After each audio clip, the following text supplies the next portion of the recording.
of Public Administration and Governance, o UPNCPAG. Joining us on Zoom, Dr. Edna Estefaniaco. Hi, Dean Edna. Good morning po. Peter at Rica joining you once again. Good morning, Rica and Peter. Salamat sa inyong paanyaya. Ay, kami po dapat magpasalamat. Din, it's good to see you again, Din, ha?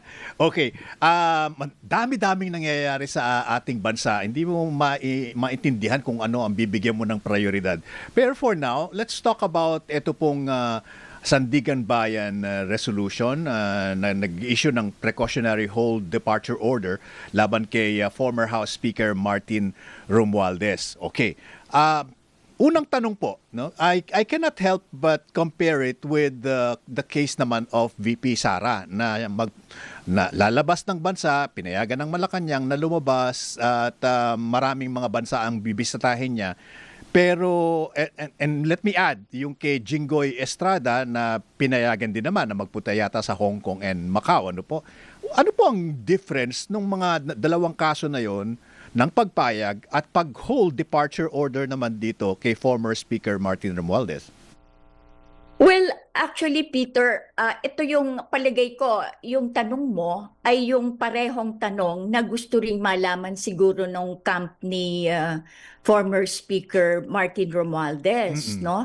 Kasi as far as, unang-una gusto kong bigyan ng konting background kasi Sige baka po, please, sabihin opo. spokesperson ako ng dating speaker. Actually, malaki yung tinulong ng university, ng aming kolehiyo, dun sa pagtatayo ng isang institute for leadership and governance sa loob mismo ng Kongreso.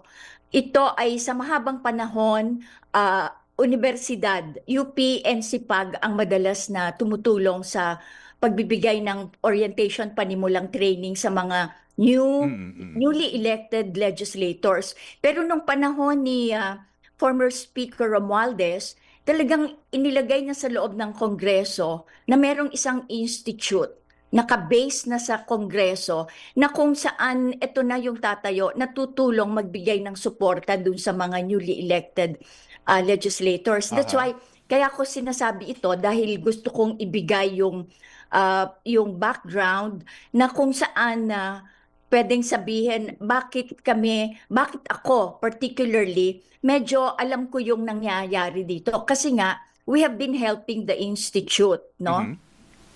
Ang pagkakaalam ko ay si Speaker ay isa dun sa mga,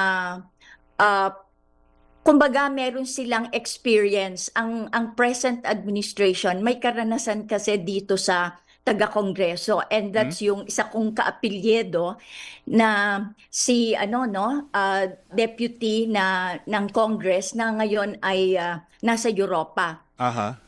Saldico, I'm referring to Ayun, Saldico. opo. No? Oo. But I think yung caution na sa loob ng Congress ay maingat itong ating mga namumuno. At sa aking palagay, ito siguro yung isang background, no? Ang pagkaalam natin sa datos, sa impormasyon, ay humingi ng permission si former Speaker Romualdez na maglakbay at pumunta sa Singapore dahil nagkaroon siya ng angioplasty. He went through an angioplasty procedure sa Singapore in 2025. Okay. He was expected to return for a check-up for this after few months, pero hindi na natuloy dahil maraming problema sa ating bansa. So for this reason, humingi siya ng permission na makalabas siya. And I think yung problema dito ay merong kasing history yung taga-Congress na umalis tapos hindi mo na makita, di ba? So siguro ito yung isang parang iniingatan ngayon ng ating mga leaders ng namumuno. Subalit in the case of Speaker Romualdez, ang sa side nila, ang sinasabi nila ay nag-comply sa mga government requirements etong pagpaplano ng biyahe niya papuntang Singapore dahil humingi siya ng permission sa House of Representatives speaker, no? At ito ay ginrant, may travel authority siya batay sa speaker ng House of Representatives. Gayon din, siya ay ang sabi ng Congress ng side ni Speaker Romualdez, humingi rin sila ng permit sa Department of Justice at sa Bureau of Immigration Opo. for I think 1 week or 5 days medical check-up visit to Singapore. In other words, ang sinasabi nila sa bahagi nila, former speaker, ay dumaan sila sa proseso ng paghingi ng permission, and in that sense, wala silang parang plano, no, na mag-violate. In other words, na umalis tapos hindi mo na maintindihan kung babalik.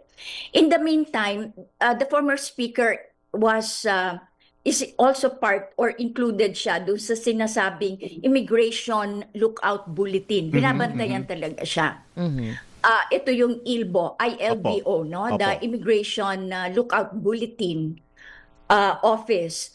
So, in other words, nung nagdeklara ng permission si former speaker para lumabas, ang Sandigan Bayan ang nag-issue ng isang precautionary whole departure order, yung sinasabi ni Okay. Peter kanina, upon the request of the ombudsman. Okay. In other words, galing sa ombudsman yung request na ma-hold siya ng Sandigan Bayan.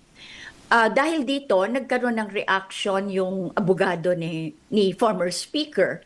And ang sinasabi ng partido ng dating speaker ay magko-comply sila doon sa requirement ng paglabas at makikipag-cooperate sa authorities. I will end there kasi so Opo. far, yun yung pagkaalam ko na parang isang source ng parang stalemate, ano? Yeah. Makakalabas ba siya? Hindi. Papayagan ba siya? Kasi may order nga upon request ng ombudsman ang Sandigan Bayan na naka-hold pa siya. Okay. So, ito po yung sa bahagi ng issue na ito yung pagkaalam natin na naging na tinakbo ng proseso ng paghingi ng permission to go out of the country. Opo, thank you, Dr. Edna. Ngayon, ang medyo nararamdaman ng ilan ay very awkward itong posisyon na ito. No? Number one, because si Congressman Martin Romualdez used to be the Speaker of the House. Ano? At pangalawa, nagpaalam siya sa current Speaker of the House at pinayagan naman siya. So, Yes. in this particular case, from a legal standpoint siguro po, if you can explain to us, ano ngayon ang ginawa ng ombudsman para ma-sway ang decision ng Sandigan Bayan to hold or to issue a preventive hold departure order? Ano po yung relasyon ng tatlong ahensya na yun? Well, actually, the Sandigan Bayan issued a precautionary whole departure order at ito ay pakiusap ng ombudsman. Siguro respeto ito ng isang ahensya mula sa isa pang ahensya na may otoridad din, no? And sa aking palagay, ito yung opinion ko lang, the ombudsman has been medyo no? Siguro ang termino natin medyo nadadala dun sa nangyari dahil dun sa unang dating Kongreso, si Zaldico, na umalis, hindi makita, pero nawala sa Europa at ngayon ay biglang alam ng Pilipinas kung nasaan siya ngayon. So, naka-hold siya sa Europe. So, siguro yung question ng nadadala, no?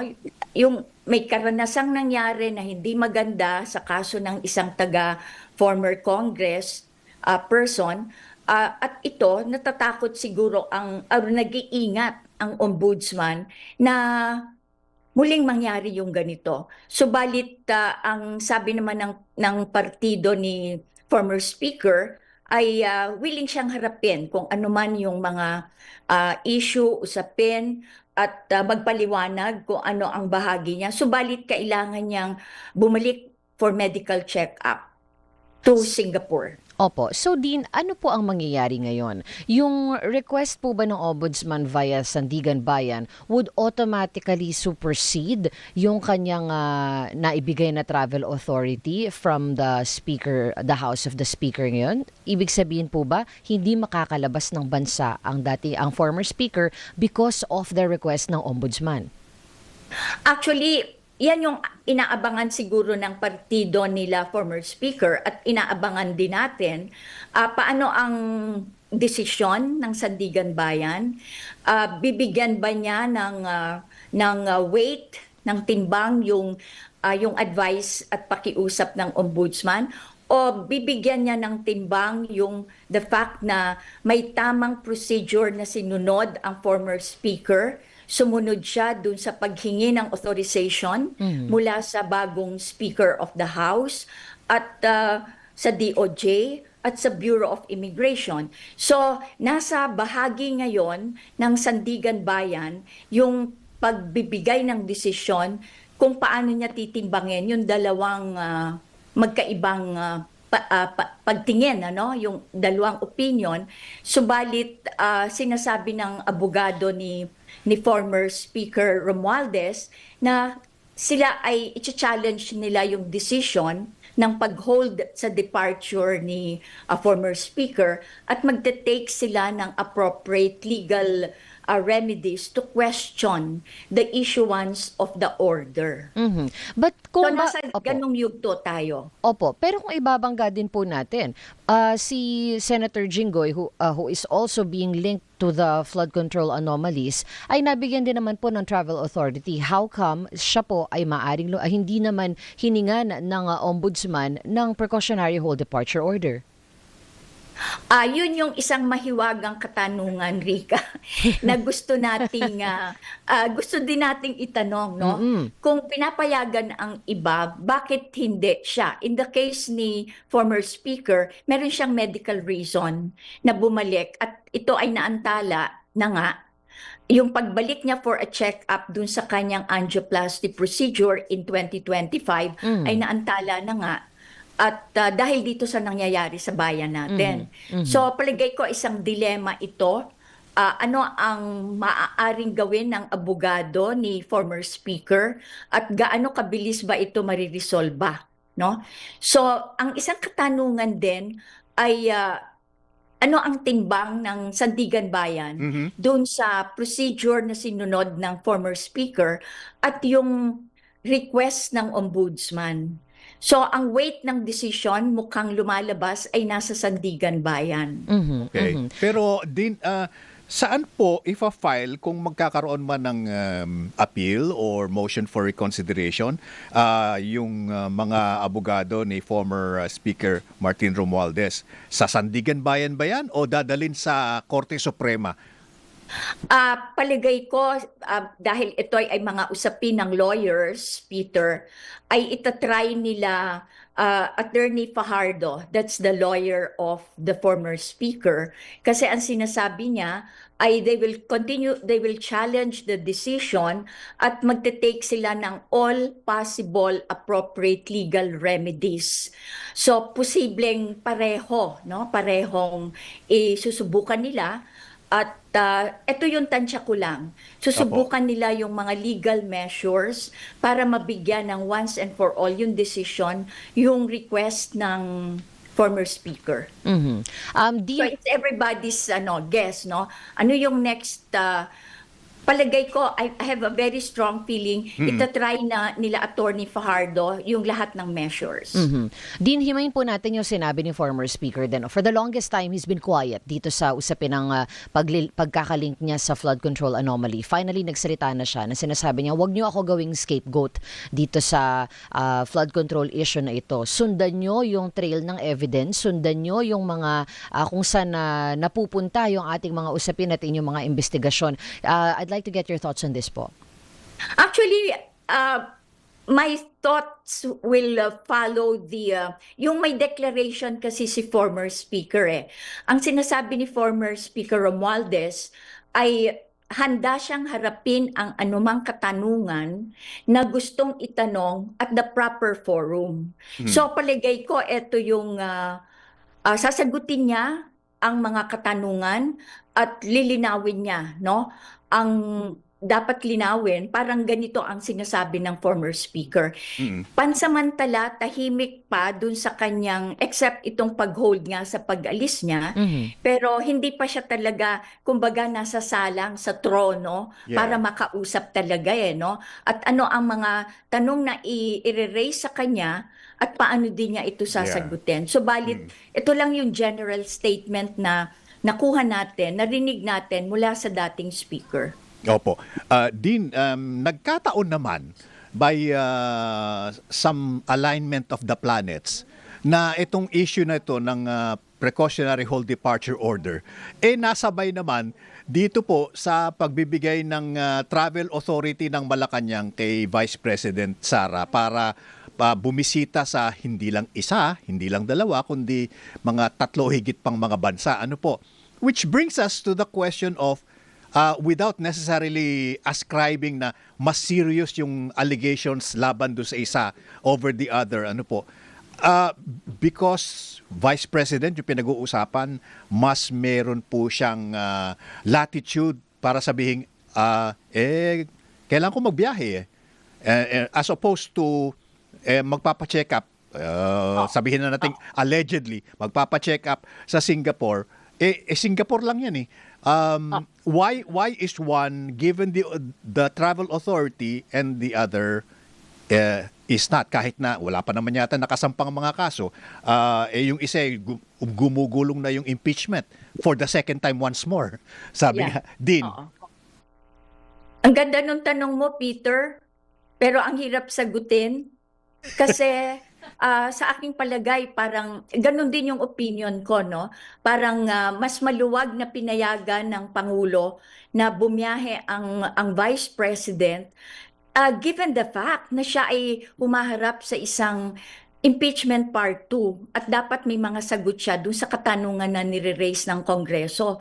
Subalit, eto siya, maglalakbay, napakadaling humingi ng ganitong permission. Pero on the other hand, if you take at face value yung dahilan ng former speaker, health, medical reason, paligay ko, kung sasabihin natin, we take both sides, both reasons for traveling, mas may importansya siguro yung bigyan ng panahon na dun sa health check-up, no, ng isang dating nagsilbi din naman sa Kongreso.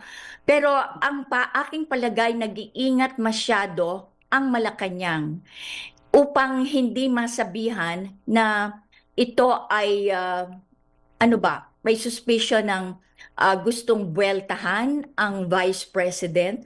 Palagay ko isa ito dun sa caution, no, nag-iingat. Subalit pag tiningnan nga natin, hindi ba mas given what they have presented and said, mas may urgency ang health welfare ng isang tao kesa sa mamasyal or tumuloy sa Europa, di ba?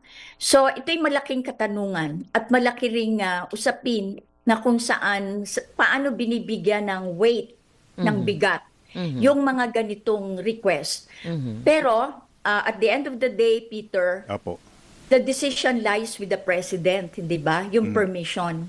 So, paligay ko, ang tanong na yan ay dapat mabigyan ng paliwanag din ng Malacanang.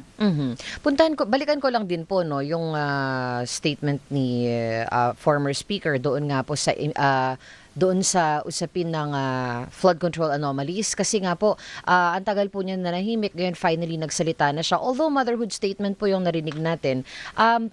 parang wala na, hindi din po kasi natin nakikita ngayon na may pag-usad pa ba tayo ulit doon sa investigasyon nga dito sa flood control anomalies, ano, na nalilipat ang ating atensyon doon sa impeachment ng Vice Presidente. Pero ngayon na nagsalita na ang former speaker about the flood control anomalies, hindi po ba ay dapat pick upin na naman natin ulit itong usapin na ito nang matutukan na naman, dahil mukhang hindi na nakakalimutan na natin na ang milyon-milyong mga pisong nalustay dito sa anomalies ng flood control issue.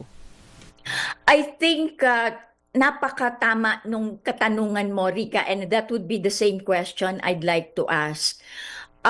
Makakalimutan na ba natin yung flood control projects na napakalaking issue, funding-wise, yung anomalya sa paggawa ng decision?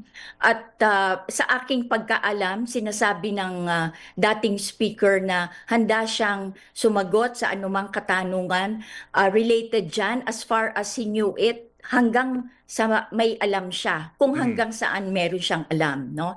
Subalit, parang natutunaw na sa tubig na hindi na Opo. natin hinaharap ito. In the meantime, humaharap na naman tayo sa isang malaking issue ng impeachment. Ang aking palagay, dapat maintindihan pa rin ng bayan at makuha ng kababayan natin yung paliwanag tungkol sa flood projects. Yeah. No? Opo. Hindi natin pwedeng kalimutan na lang ito at dumaloy dun sa agos ng baha. No? Opo. In the meantime, kasi napaka-distractive na rin itong issue ng impeachment, in the sense na ang public attention nabuhos na rito. Sa aking palagay, at kaya umiiwas din ako sa napakadaming tanong at usapin, both have equally to be provided a full-length explanation and discussion na bukas sa bayan, sa mamamayan. Hindi natin pwedeng iwan yung flood project in the same way na mahalaga din itong impeachment issue.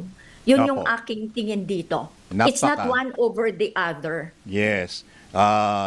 All of the above dapat po. All of the above. Opo. Din, napakaganda po ng binanggit po ninyo. At sa pamamagitan niyan, medyo damayan nyo kami, samahan nyo kami ni Rica Lasso sa pag-shout-out sa Blue Ribbon Committee. Oo. Hanggang ngayon, hindi pa rin Balikan natin yung investigasyon. hindi makuha pa rin yung tamang numero. Kaya, Correct. ayun. Opo, nasa... Correct. Pero- opo.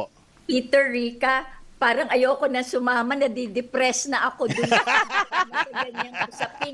Kasi ang buong bayan ay palagi na lang naghihintay ng sagot sa mga malalaking katanungan. Yeah. No? And then natatakpan na to, natatabunan na ng bagong usapin na naman ng impeachment. Oo. So parang nasa na ba ang mga Pilipino, ang karamihan ng kababayan natin sa kabuuan ng sentro ng pamumuno ng bayan natin? Opo. Sabi nga, ba't ba tayo mga Pilipino, we have this rare talent of shooting ourselves in the foot all the time. Ano? Correct. Oo, Tama. hindi lang hanggang madapa tayo, no? At makalimutan na lahat yung malalaking usapin. Opo, Oo. Dean, maraming salamat po at very, very informative discourse po. And we will talk to you again. Pag kailangan namin ng shoutout, sama po kayo. Salamat po, ma'am. Thank you for your time, Dean. Salamat din. Salamat sa paanyaya. Pero wag nyo na akong isama sa mga Damay dapat din. joke lang. Nandito po tayo para sa bayan. Yes. So, Opo. anytime, Peter Opo. and Rica. Salamat po. Thank you so Salamat po, much. thank you po. Si Dr. Edna Estefania ako, political analyst na professor lecturer of public administration, former dean, o dean lang naman, UP National College of Public Administration and Governance or UP NCPAG. Ang dami natin mga pinag-uusapan. Dapat may